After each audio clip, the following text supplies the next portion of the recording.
Біз жұмыстамыз ғой, қойсаңыз. Ештеңе етпейді, майорға бәрі болады.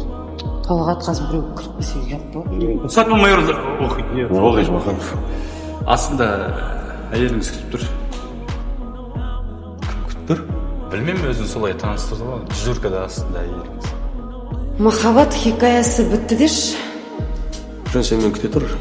Мен қазір мөлдірмен сөйлесіп, не үшін келген біліп алайын. Жарым? Аты да онша емес екен ғой. Ана Пішенбайдың қалада әйелі бар екен.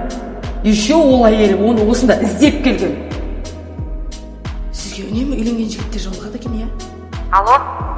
Айгерім, сен кафедесің ба? Иә. Короче, маған сенің көмегің керек болып тұр. Қазір Пішенбай бар ғой, кафеге барады. Сол кезде әйелімен сөйлескен сөздерін тыңдап, маған айтып бересің. Не қалайсыздар? Латты. Тағы не қалайсыз? Болды дейм. Бара беріңіз. Нотариус өзім. Ол жағын мойындама. Не ғой? Кофе не болды сонымен? Дайындап жатыр. Өзімен өзі дайындап жатыр ма? Сіз мұнда, кофе ағында дегенде. Қазір. Мен вообще-то ажырасқалы жүрген адам. Ей, мынау ажырасуға келген әйелі ғой, а? Немене сүлік сияқты жабысып алған? Точно бар ғой, қазір барам да, шашын жұлып қолына берем тура. Отырсын қарашы, албасты ұқсап.